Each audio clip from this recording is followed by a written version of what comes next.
Hi guys, so on gold, I like to show you what my thought process is, how I see the market, and what I anticipate that would happen in few days from now, and of course how you can do this as well.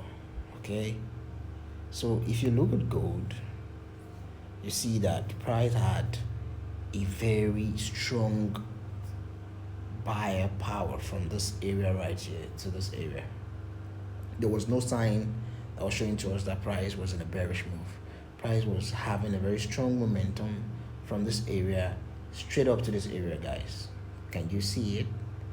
There is a higher high being formed, higher low, a higher high, a higher low, a higher high, a higher low, a higher high, a higher low. Price didn't give us anything that showed as if it was breaking structure or anything. Price just, straight up, it was bullish. All right. Now, but something happened when it got here. Okay. Now, when price got here, price got here. Price came down all the way to this area right here. Before we saw an interest of a buyer, the power was short, was not as big as would have expected, but sellers came back into the market and drove price all the way down. Price never stopped driving down until it got to this area. Can you see, guys? Price never stopped dropping until it got to this area.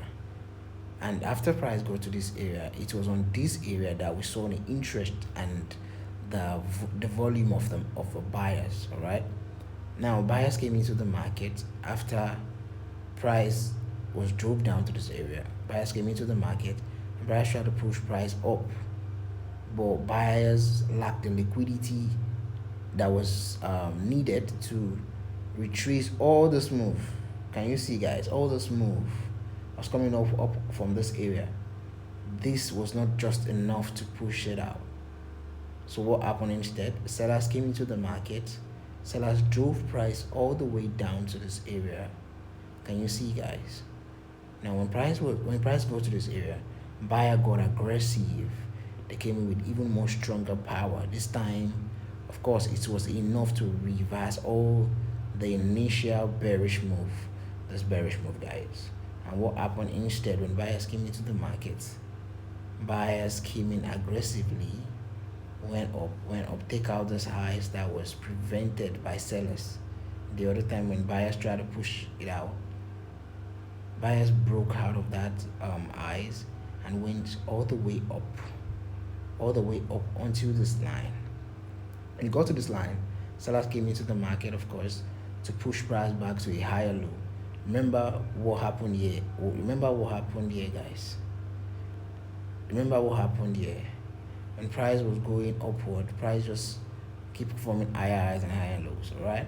And same thing is happening here. When price is going upward, we expected to see price to go higher highs and higher lows. So this is an higher high, and this is an higher low right here.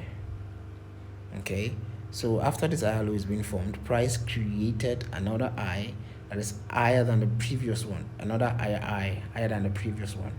All right, and this is the high right here. So what should come into play after a high? Of course, an higher low, and we're expecting it to get to this area right here before price creates another highs that is going to be higher than this one as well. So I'll see you after this is formed, guys. Thank you for watching.